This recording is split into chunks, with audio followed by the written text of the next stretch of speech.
Assalamualaikum warahmatullahi wabarakatuh. Yang terhormat kepada Ibu Indi Permata Suryono SAK MAK sebagai dosen pengampu mata kuliah akuntansi manajemen dan juga teman-teman sekalian. Kali ini kami dari kelompok 2 akan membahas materi mengenai terminologi, konsep, dan klasifikasi biaya. Oke, boleh di next.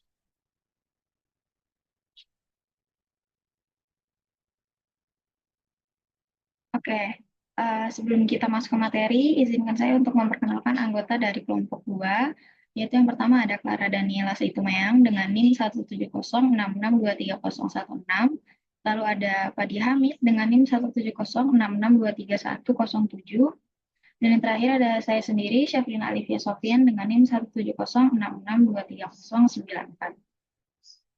Oke, boleh di next. Oke, kita akan langsung masuk ke materi. Yang pertama ini ada klasifikasi umum biaya. Di sini ada biaya produksi dan biaya non-produksi. Nah, yang pertama ini kita akan membahas tentang biaya produksi. Kebanyakan perusahaan manufaktur itu membagi biaya produksi ke dalam 3 kategori besar, yaitu yang pertama ada bahan langsung atau direct material, lalu yang kedua ada tenaga kerja langsung atau direct labor, dan yang ketiga ada overhead pabrik atau factory overhead. Nah, bahan langsung atau direct material ini adalah bahan yang menjadi bagian yang tak terpisahkan dari produk jadi dan dapat ditelusuri secara fisik dan mudah ke produk tersebut. Contohnya itu seperti kayu untuk pembuatan meja, lalu ada kain untuk pembuatan baju. Nah, selanjutnya untuk tenaga kerja langsung atau direct labor ini adalah biaya tenaga kerja yang dapat ditelusuri dengan mudah ke produk jadi. Contohnya itu seperti dalam perusahaan untuk pembuatan furnitur. Nah, itu tukang kayu yang merakit dari kayu untuk dijadikan meja atau kursi. Nah, upah untuk pekerja pabrik yang merakit produk tersebut itu termasuk ke dalam tenaga kerja langsung. Oke, selanjutnya ada overhead pabrik atau factory overhead adalah semua biaya produksi selain bahan langsung dan tenaga kerja langsung, yaitu bahan tidak langsung dan tenaga kerja tidak langsung. Bahan tidak langsung itu contohnya seperti uh, paku atau cat dalam pembuatan furnitur seperti meja atau kursi. Lalu bisa juga seperti kancing, jarum, dan benang untuk membuat baju. Nah, adapun biaya-biaya yang berkaitan dengan operasional pabrik, itu juga dia termasuk ke dalam overhead pabrik. Contohnya itu seperti biaya listrik pabrik, utilitas pabrik, depresiasi pabrik, asuransi pabrik, dan biaya lain yang terkait dengan operasional produksi, operasional pabrik. Nah, selanjutnya itu ada biaya konversi. Nah, biaya konversi ini adalah gabungan dari FOH atau factory overhead dan DL atau direct labor. Lalu ada juga yang disebut biaya utama, yaitu dia gabungan dari DL atau direct labor dan DM, direct material. Oke, selanjutnya ada biaya non-produksi. Nah, biaya non-produksi ini umumnya dibagi menjadi dua, yaitu biaya pemasaran atau penjualan dan biaya administrasi. Nah, biaya pemasaran atau penjualan ini adalah biaya yang diperlukan untuk menangani pesanan konsumen dan memperoleh produk atau jasa untuk disampaikan kepada konsumen. Contohnya itu seperti biaya pengiklanan, kiriman, perjalanan dalam rangka penjualan, komisi penjualan, gaji untuk bagian penjualan, dan biaya penyimpanan atau gudang untuk produk jadi. Nah, sedangkan biaya administrasi itu adalah pengeluaran eksekutif, organisasional, dan perikal yang berkaitan dengan manajemen umum organisasi. Contohnya itu gaji eksekutif, akuntansi umum, kesekretariatan, humas, dan biaya sejenis yang terkait dengan administrasi umum organisasi secara keseluruhan. Oke, boleh di next. Oke, selanjutnya ini ada biaya produk versus biaya periodik. Nah, biaya produk dan biaya periodik ini sebenarnya sama aja, sama kayak biaya produksi dan biaya non-produksi. Nah, biaya produk ini sama saja dengan biaya produksi, yaitu mencakup semua biaya yang terkait dengan pemerolehan atau pembuatan suatu produk. Dan biaya ini itu dianggap melekat pada produk dan dicatat sebagai persediaan atau inventoriable cost di neraca hingga barang tersebut terjual. Nah, saat barang tersebut terjual, biaya produk ini dialihkan ke beban harga pokok penjualan di laporan laba rugi. Nah, seperti yang sudah dijelaskan sebelumnya, biaya produksi ini terdiri dari biaya bahan langsung, biaya tenaga kerja langsung, dan biaya overhead pabrik. Lalu untuk biaya periodik, ini sama saja seperti biaya non-produksi, yaitu semua biaya yang tidak termasuk dalam biaya produk. Nah, biaya ini dicatat langsung sebagai beban di laporan laba rugi pada periode terjadinya. Jadi biaya ini tidak melekat pada produk dan tidak dimasukkan ke dalam akun persediaan. Contohnya itu seperti komisi penjualan, sewa kantor, iklan, gaji eksekutif, dan biaya non-produksi lainnya. Oke, boleh di next. Oke, selanjutnya di sini ada gambar klasifikasi biaya dalam laporan keuangan. Nah, mungkin di gambar ini bisa kita lihat, seperti yang sudah saya jelaskan di awal, biaya produksi atau juga disebut biaya produk atau inventoriable cost, ini ada 3, yaitu bahan langsung, tenaga kerja langsung, dan biaya overhead pabrik. Lalu ada biaya utama, yaitu gabungan dari bahan langsung dan tenaga kerja langsung. Dan ada biaya konversi, yaitu gabungan dari tenaga kerja langsung dan biaya overhead pabrik. Dan selanjutnya ada biaya non-produksi yang juga disebut sebagai biaya periodik atau biaya penjualan umum dan administrasi, itu dibagi 2, yaitu biaya pemasaran atau penjualan dan biaya administrasi.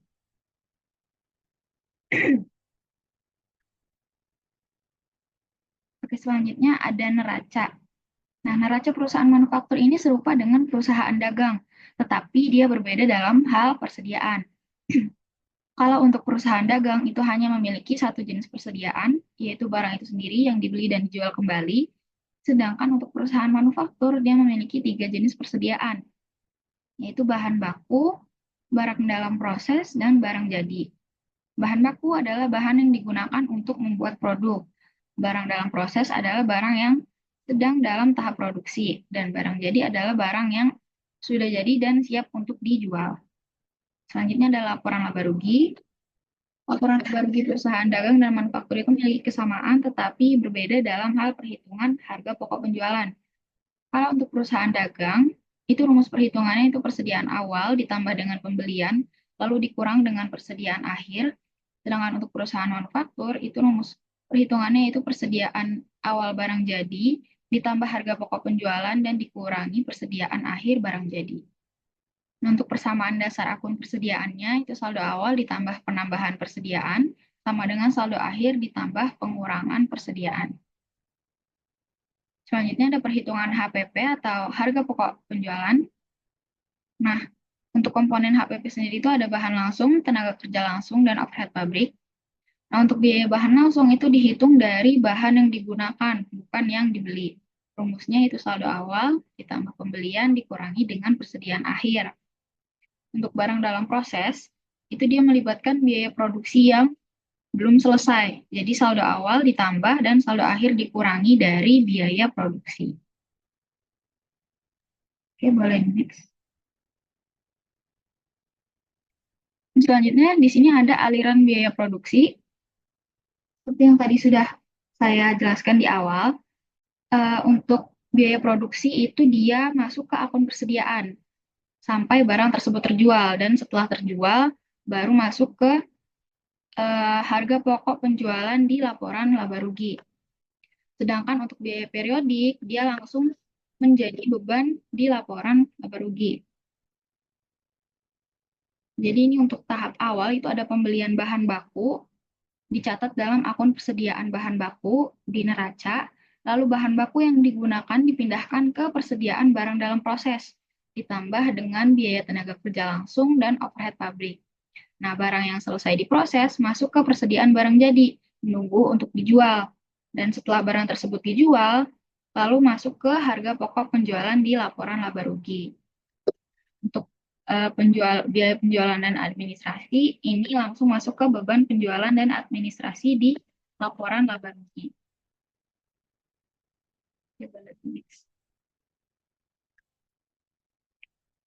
Selanjutnya ada biaya persediaan. Biaya persediaan ini sama saja seperti biaya produk atau biaya produksi. Nah, biaya produksi ini kan masuk ke dalam akun persediaan. dan bukan langsung dijadikan sebagai beban karena belum menjadi barang yang siap dijual. Biaya dalam proses produksi ini dicatat sebagai aset di persediaan sampai barang selesai dan dijual. Setelah barang itu terjual, biaya tersebut baru masuk sebagai beban pada laporan laba rugi. Sedangkan biaya yang tidak terkait langsung dengan produksi, seperti biaya pemasaran dan administrasi, itu langsung dicatat sebagai beban di laporan. Nah, untuk komponennya sendiri itu, seperti yang tadi sudah dijelaskan di awal, itu ada biaya bahan, tenaga kerja, dan overhead pabrik, yang tergabung dalam persediaan barang dalam proses dan barang jadi. Selanjutnya ada contoh aliran biaya.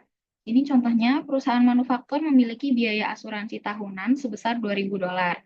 Nah, sebesar $1.500 dialokasikan untuk operasi pabrik sebagai biaya produk, dan sisanya yang $500 digunakan untuk aktivitas penjualan dan administrasi sebagai biaya periodik.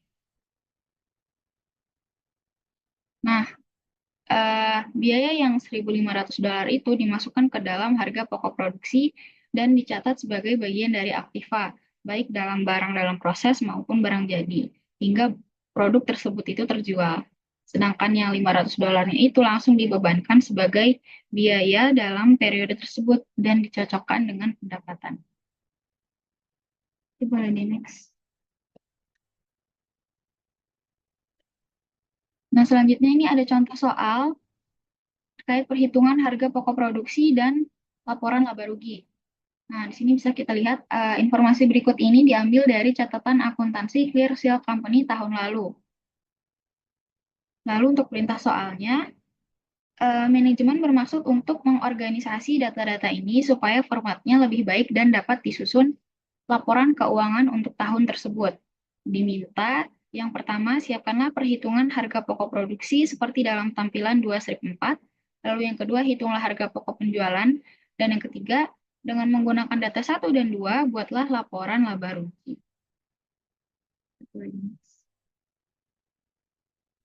Nah, berikut jawaban dari soal yang pertama. Kita diminta untuk menghitung harga pokok produksi. Nah, berikut perhitungan harga pokok produksi Clear Seal Company untuk tahun yang berakhir 31 Desember. Yang pertama ini kita akan menghitung bahan langsung terlebih dahulu, yaitu persediaan bahan baku awal tahun tanggal 1 Januari, ditambah dengan pembelian bahan baku, lalu dikurangi dengan persediaan bahan baku akhir tahun tanggal 31 Desember, maka didapatkan bahan baku yang masuk produksi sebesar $780.000. Nah, informasi-informasi ini kita dapat dari soal yang ada di slide sebelumnya. Nah, oke, selanjutnya ada tenaga kerja langsung sebesar $150.000. Lalu kita akan menghitung overhead pabriknya. Di sini ada utilitas pabrik, depresiasi pabrik, asuransi pabrik, peralatan pabrik, tenaga kerja tidak langsung, dan pemeliharaan pabrik. Sehingga total biaya overhead pabrik itu sebesar $640.000. Lalu untuk total biaya produksi, kita akan menambah biaya bahan langsung, tenaga kerja langsung, dan biaya overhead pabrik, maka didapatkan total biaya produksi sebesar $1.570.000. Lalu ditambah dengan persediaan barang dalam proses awal tahun, tanggal 1 Januari, dan dikurang dengan persediaan barang dalam proses di akhir tahun, tanggal 31 Desember, sehingga didapatkan harga pokok produksi sebesar $1.650.000. Oke, selanjutnya kita akan menghitung harga pokok penjualan. Nah, harga pokok penjualan dihitung dengan cara berikut ini, yaitu persediaan barang jadi awal tahun, tanggal 1 Januari, ditambah dengan harga pokok produksi yang sebelumnya sudah kita hitung, yaitu sebesar $1.650.000, lalu dikurangi dengan persediaan barang jadi di akhir tahun, tanggal 31 Desember, sehingga didapatkan harga pokok penjualannya itu sebesar $1.700.000. Selanjutnya untuk nomor 3, kita diminta untuk membuat laporan laba rugi. Nah, berikut laporan laba rugi Clear Seal Company untuk tahun yang berakhir 31 Desember. Ini ada penjualan sebesar $2.500.000, lalu dikurangi dengan harga pokok penjualan yang sudah kita hitung sebelumnya tadi, yaitu sebesar $1.700.000, maka didapatkan hasil untuk laba kotor sebesar $800.000, lalu dikurangi dengan beban penjualan dan administrasi sebesar $410.000, sehingga didapatkan laba bersih sebesar $390.000.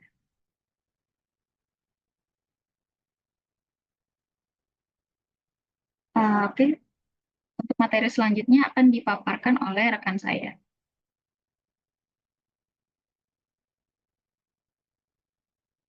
Selanjutnya adalah materi tentang klasifikasi biaya. Pertama-tama, kita harus mengetahui dulu definisi dari klasifikasi biaya tersebut. Nah, definisi dari klasifikasi biaya adalah suatu proses dari pengelompokan biaya bisa berdasarkan kegunaannya, karakteristiknya, ataupun lain sebagainya. Nah, di sini nanti akan dijelaskan beberapa klasifikasi biaya berdasarkan penggunaannya. Nah, yang pertama di sini itu ada klasifikasi biaya untuk memprediksi perilaku biaya. Dalam klasifikasi biaya yang pertama ini terdapat dua biaya yang termasuk dalam kegunaan untuk memprediksi perilaku biaya. Yang pertama itu ada biaya variabel dan yang kedua itu ada biaya tetap. Nah, yang pertama di sini biaya variabel definisinya adalah suatu biaya yang berubah secara proporsional dengan perubahan aktivitas. Aktivitas yang dimaksud di sini adalah aktivitas bisnis. Nah, aktivitas bisnis itu kan bisa berbagai wujud. Nah, ini ada seperti pembuatan unit yang diproduksi atau unit yang dijual, jarak kilometer yang dituju, jumlah tempat tidur yang digunakan, jam kerja, dan lain sebagainya. Nah, di sini saya ambil contoh dari biaya variabel yaitu biaya bahan baku. Nah, biaya bahan baku kenapa disebut biaya variabel? Karena biaya ini tuh selalu berubah sesuai dengan jumlah produksi. Jadi semakin banyak barang yang diproduksi, maka semakin besar biaya bahan baku yang dikeluarkan. Nah, sebaliknya, jika produksi menurun, maka biaya bahan baku juga berkurang. Nah, jadi biaya variabel ini secara sederhananya yaitu biaya yang akan terus berubah secara proporsional berdasarkan perubahan aktivitas bisnis. Yang selanjutnya biaya tetap. Biaya tetap adalah biaya yang selalu tetap secara keseluruhan tanpa terpengaruh oleh tingkat aktivitas. Nah, biaya tetap tidak dipengaruhi oleh perubahan aktivitas apapun pada saat level aktivitas naik ataupun turun. Jadi, total biaya tetap akan tetap konstan. Nah, di sini contoh dari biaya tetap itu ada biaya sewa gedung, di mana biaya sewa gedung itu harus dibayar setiap bulan ataupun per tahunnya, terlepas dari jumlah produksi atau penjualan yang dilakukan oleh perusahaan. Selanjutnya yaitu klasifikasi biaya untuk pembebanan biaya ke objek biaya. Ada dua biaya yang termasuk dalam klasifikasi ini, yaitu yang pertama ada biaya langsung dan yang kedua biaya tidak langsung. Nah, biaya langsung atau direct cost adalah biaya yang dapat dengan mudah ditelusuri ke objek biaya yang bersangkutan. Nah, konsep biaya langsung lebih luas daripada pengertian bahan langsung dan juga tenaga kerja langsung. Nah, di sini ada contohnya yaitu bahan baku. Nah, kenapa bahan baku termasuk dalam biaya langsung? Karena biaya bahan baku itu langsung digunakan dalam produksi barang seperti misalnya kalau di manufaktur, misalnya bahan bakunya berupa kayu, itu langsung dibuat untuk furniture. Lalu selanjutnya biaya yang kedua yaitu biaya tidak langsung. Nah, biaya tidak langsung atau indirect cost adalah biaya yang tidak dapat ditelusuri dengan mudah ke objek biaya yang bersangkutan. Nah, contohnya di sini ada biaya listrik pabrik. Nah, kenapa biaya listrik pabrik itu termasuk biaya tidak langsung? Nah, karena listrik pabrik ini kan digunakan untuk operasional secara keseluruhan, tidak hanya bergantung pada satu divisi, misalnya yang menggunakan hanya divisi produksi. Nah, tidak hanya di divisi produksi yang menggunakan listrik pabrik, melainkan seluruh divisi menggunakan listrik pabrik. Jadi, uh, biaya listrik pabrik ini termasuk dalam tidak langsung karena kita tidak dapat langsung menelusuri uh, siapa saja penggunanya. Baik, selanjutnya itu ada klasifikasi biaya untuk pembuatan keputusan. Nah, dalam klasifikasi ini terdapat ada jenis biaya dalam pembuatan keputusan. Itu yang pertama ada pendapatan dan biaya diferensial. Nah, pertama-tama kita harus mengetahui dulu pengertian dari pendapatan diferensial. Nah, pendapatan diferensial adalah suatu perbedaan pendapatan yang dihasilkan dari dua atau lebih alternatif keputusan bisnis. Lalu, selanjutnya itu ada biaya diferensial. Biaya diferensial adalah perbedaan biaya yang timbul akibat memilih satu alternatif dibandingkan dengan alternatif lainnya. Nah, jadi dalam biaya diferensial ini ada dua jenis. Seperti yang pertama ada biaya inkremental dan biaya dekremental.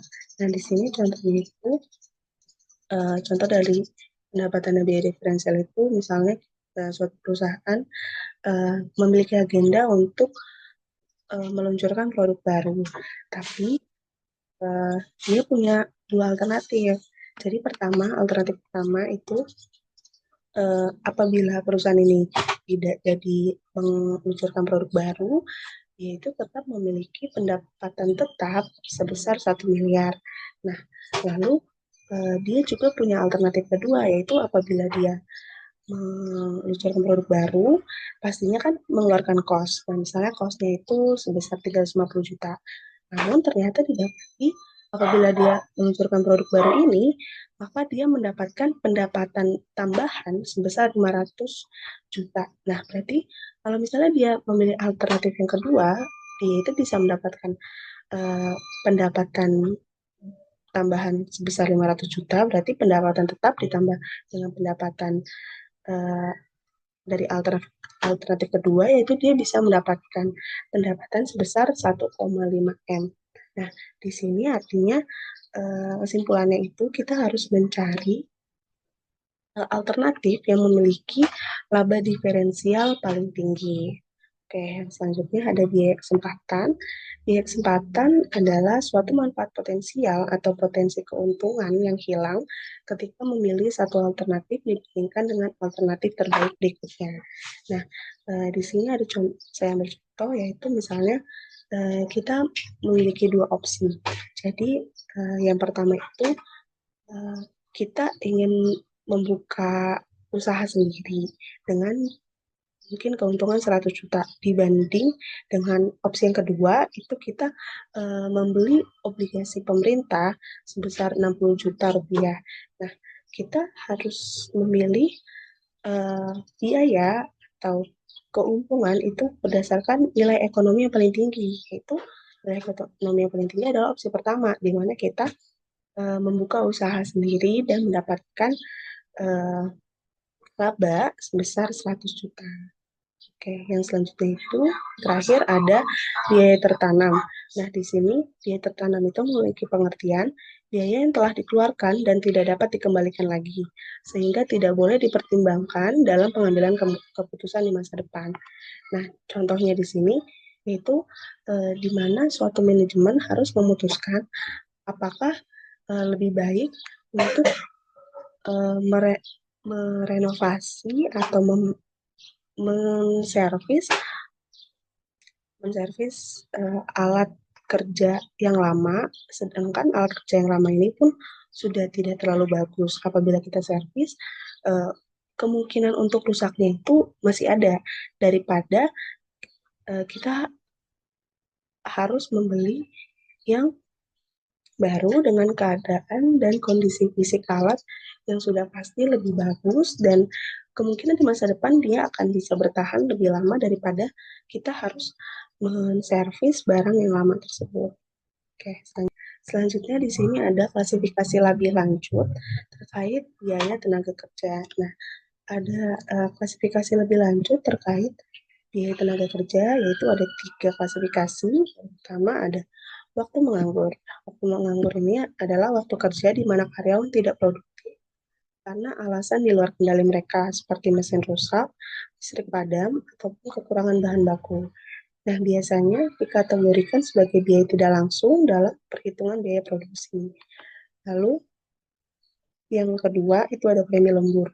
Nah, premi lembur yaitu tambahan upah yang diberikan kepada karyawan yang bekerja melebihi jam kerja normal. Nah, dikategorikan sebagai biaya langsung jika berkaitan langsung dengan produksi tertentu, ataupun biaya tidak langsung jika terjadi karena faktor operasional yang umum. Lalu yang terakhir itu ada tunjangan karyawan. Nah, tunjangan karyawan atau kompensasi tambahan itu biasanya di luar gaji pokok. Jadi, eh, bisa berupa asuransi kesehatan, tunjangan makanan, transportasi, ataupun bonus tahunan.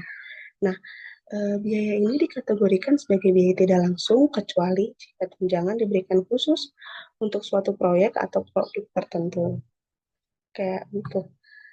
Selanjutnya di sini ada perhitungan dari waktu menganggur. Di sini kita baca dulu soalnya. Untuk menunjukkan contoh perhitungan waktu menganggur, asumsikan bahwa operator mendapatkan $12 per jam. Jika operator tersebut dibayar untuk kerja normal selama 40 jam per minggu, tetapi ada waktu menganggur selama 3 jam karena adanya kerusakan mesin, biaya tenaga kerja dialokasikan seperti yang di bawah ini. Jadi perhitungannya itu kita harus menghitung terlebih dahulu. Yang pertama yaitu tenaga kerja langsung. Nah, di sini tenaga kerja di tenaga kerja langsung itu kan dia dibayar selama per jam itu $12. Nah, jadi $12 dikali dengan uh, reguler waktu kerjanya dia itu kan selama 40 jam per minggu. Namun dia ada 3 jam itu waktu menganggur. Jadi yang kita hitung dalam tenaga kerja langsung itu hanya waktu kerja efektifnya dia, yaitu selama 40 jam dikurang 3 jam, yaitu 30 jam. Jadi 12 kali 37 jam, yaitu $444. Lalu, kita juga harus menghitung overhead pabrik. Nah, eh, overhead pabrik ini dihitung karena kan tadi seperti yang sudah saya jelaskan sebelumnya, waktu menganggur itu akan masuk ke dalam biaya overhead pabrik. Nah, jadi kita tetap harus memasukkan biaya dia menganggur itu ke dalam overhead pabrik. Nah, di sini ada idle time. Idle time itu artinya waktu kerja dia tidak efektif. Nah, efektif ataupun tidak efektif, dia akan terus dibayar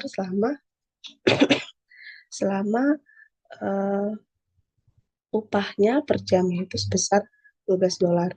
Jadi perhitungannya idle time $12 dikali dengan 3 jam itu 36.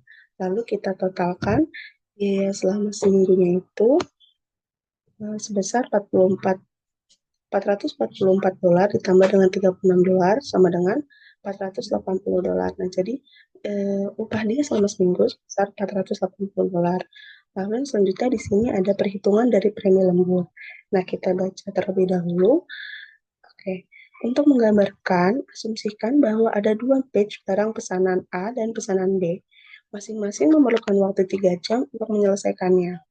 Nah, produksi untuk pesanan A dapat diselesaikan lebih awal di hari itu, tapi pesanan B tidak dapat diselesaikan pada sore harinya. Untuk menyelesaikan pekerjaan pesanan B dibutuhkan waktu lembur 2 jam. Kebutuhan akan jam lembur diakibatkan oleh total produksi yang memakan waktu lebih banyak daripada waktu reguler. Nah, tanggung jawab akan adanya jam lembur tidak hanya ada pada pesanan B, tetapi juga menjadi beban pesanan A. Oleh karenanya, manajer menganggap bahwa seluruh produksi memiliki andil terhadap adanya jam lembur.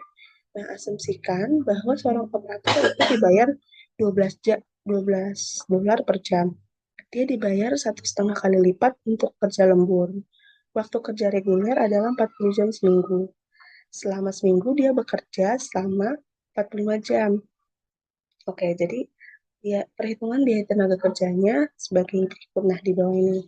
Jadi pertama-tama hampir sama dengan yang tadi, tapi ini kan perhitungan premi lembur. Jadi tenaga kerja langsung itu tadi upahnya sebesar $12 per jam dikali dengan jumlah waktu eh, jumlah waktu yang dia melakukan kerja dalam seminggu itu. Nah, di sini kan ada tuh eh, ada ditulis dia itu bekerja seminggu selama 45 jam. Jadi $12 dikali dengan 45 jam sama dengan $540. Lalu kita juga harus memperhitungkan BOP-nya, yaitu dia kan tadi di atas dibilang bahwa dia dibayar $6 untuk jam lemburnya. Jadi jam lemburnya dia kan tadi harusnya dia hanya bekerja selama 40 jam seminggu, tapi dia melakukan kerja 45 jam. Berarti di situ ada lembur selama 5 jam. Jadi kita harus menghitung biaya dia lembur, biaya dia dibayar apabila dia lembur dengan jam lemburnya, yaitu $6 dikali dengan 5 jam sama dengan $30. Lalu kita totalkan biaya tenaga kerjanya, yaitu $540 ditambah dengan $30 sama dengan 570. Jadi dia mendapatkan upah selama seminggu karena dia lembur sebesar $570. Oke, baik. Untuk materi selanjutnya kita akan membahas terkait biaya kualitas. Sebagai pembuka, kita akan buka dengan pertanyaan, kenapa biaya kualitas itu penting? Oke, biaya kualitas itu penting karena dengan biaya kualitas ini akan menjadi salah satu faktor yang menentukan apakah output dari produksi produk yang kita hasilkan ini akan baik sesuai standar atau bahkan produknya akan ada cacat. Itu. Biaya kualitas ini penting ketika produk yang kita hasilkan ini terdapat cacat. Kenapa? Karena ketika produk yang kita produksi ini cacat, ini akan menurunkan reputasi perusahaan. Ketika reputasi perusahaan menurun, itu akan menimbulkan kepercayaan pelanggan pun ikut menurun. Ketika pelanggan kita sudah kecewa nih ketika mereka menerima barang yang ternyata tidak sesuai ekspektasi mereka, di mana ada cacat produk mereka. Nah, itu nanti efeknya pelanggan akan beralih ke kompetitor. Dia nggak akan beli lagi produk di toko kita. Dan nanti akibat jangka panjangnya adalah penjualan kita menjadi menurun, kita juga harus mengeluarkan biaya garansi, dan bahkan ada potensi penarikan produk, tuntutan hukum, dan juga denda.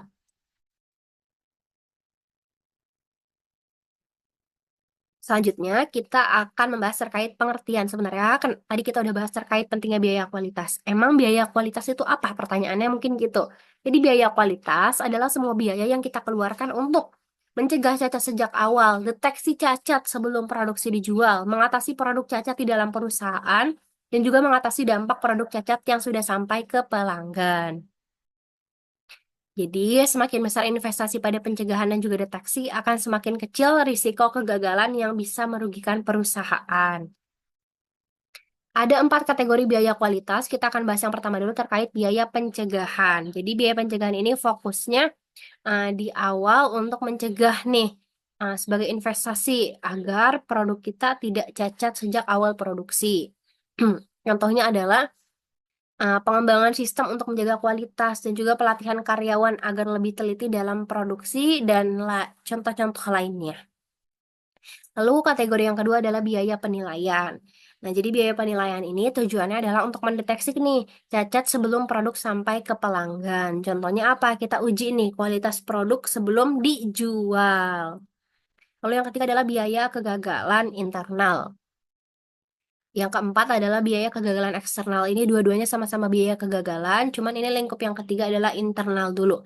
Jadi udah timbul nih biayanya karena ada kegagalan, ada cacat nih dari produk kita, nggak memenuhi standar, tapi masih dalam kontrol perusahaan. Tapi itu bakalan efek ke penimbulan biaya internal karena kita harus bisa membuang produk cacat tersebut, padahal kita udah ngeluarin modal untuk produksi mereka sampai jadi, tapi karena cacat jadi kita buang. Nah, itu kan bakalan nambah biaya ya, kita nggak bisa ngejual barang, nggak bisa dapat pendapatan, tapi kita malah buang ya, karena tadi cacat. Itu salah satu contoh dari biaya kegagalan. Kalau biaya eksternal, ini posisinya adalah produk kita udah diterima sama pelanggan dan ternyata pelanggan komplain karena produk yang mereka terima ini nggak sesuai. Maka kita harus ngeluarin namanya biaya garansi. Itu untuk yang eksternal. Nah, jadi gimana nih cara biaya kualitas ini terdistribusi? Jadi dari 4 kategori yang udah kita pelajarin, kita bisa ambil kesimpulan nih bahwa untuk biaya pencegahan sama penilaian ini bisa untuk ngurangin cacat sebelum terjadi gitu. Kalau misalnya udah masuk kegagalan internal sama eksternal, itu artinya cacatnya udah terjadi gitu. Maka kita mau nggak mau ya harus ini revisi kalau misalnya masih di internal atau bahkan tadi ngebuang. Kalau misalnya udah diterima pelanggan ya maka kita resikonya adalah kita harus garansi atau bahkan nanti efek jangka panjangnya kita bakalan kehilangan pelanggan. Lalu intinya dari distribusi biaya kualitas ini tuh kita harus bisa manajemen kemana biaya ini mau dialokasiin. Cuma fokus utama kita adalah pencegahan itu lebih baik daripada perbaikan. Jadi kita bisa alokasiin biaya kita jauh lebih banyak ke biaya pencegahan dan penilaian. Jadi kita sedia payung sebelum hujan.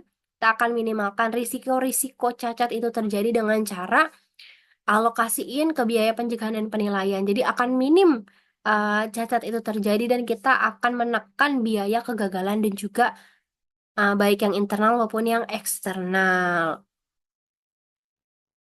Selanjutnya adalah laporan biaya kualitas. Dalam akuntansi tentunya harus ada laporan. Nah, sama di biaya kualitas ini juga akan ada laporan.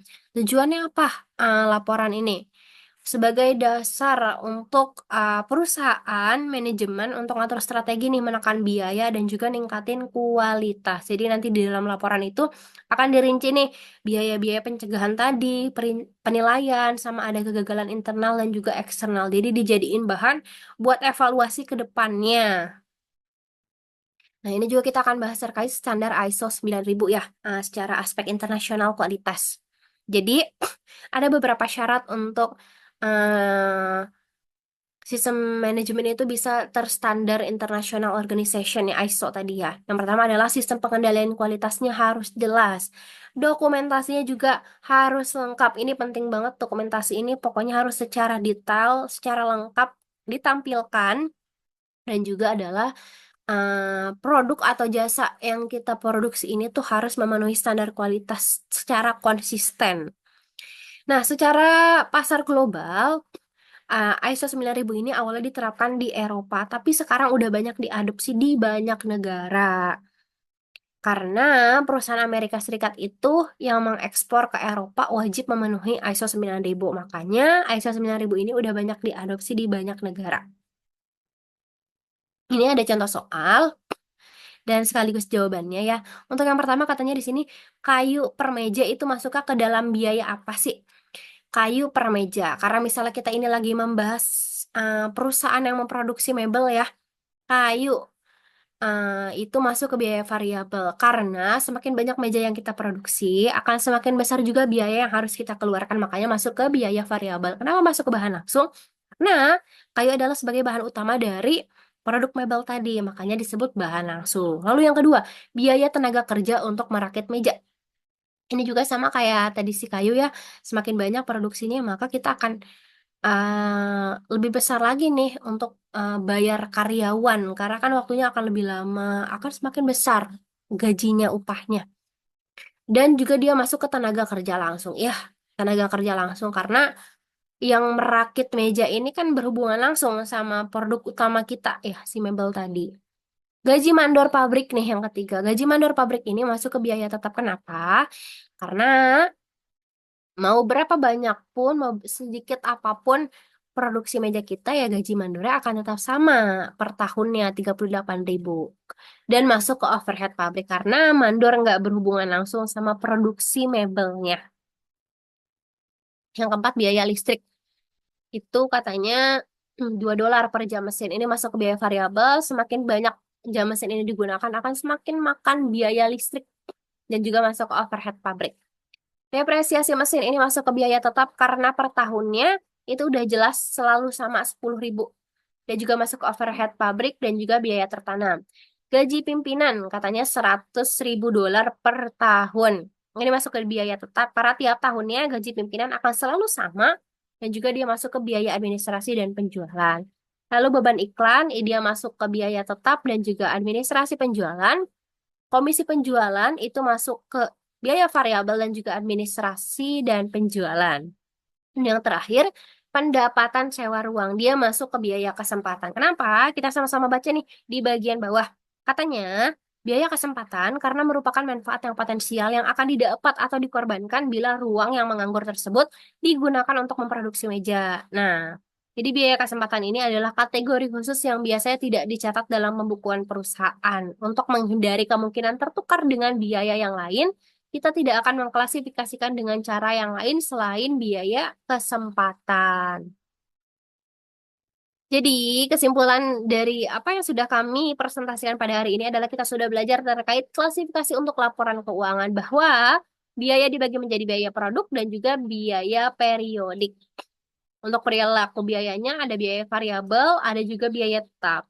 Untuk pembebanan ke objek biayanya juga ada yang dapat langsung ditelusuri, ada juga yang tidak dapat langsung ditelusuri. Dan pengambilan keputusannya ya, biaya diferensial dan juga kesempatan yang harus dipertimbangkan. Kalau misalnya biaya tertanam itu nggak relevan. Dan yang baru saja kita bahas terkait biaya kualitas. Jadi intinya dari biaya kualitas ini tadi ada 4.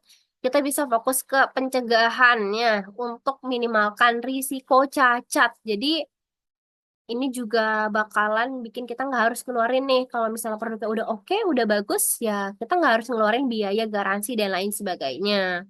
Dan juga ada laporan yang harus kita buat untuk bahan manajemen ke depannya evaluasi. Itu untuk kesimpulan pembahasan hari ini. Terima kasih atas perhatiannya. Sekian yang dapat kelompok kami sampaikan. Kurang lebihnya mohon maaf. Wassalamualaikum warahmatullahi wabarakatuh.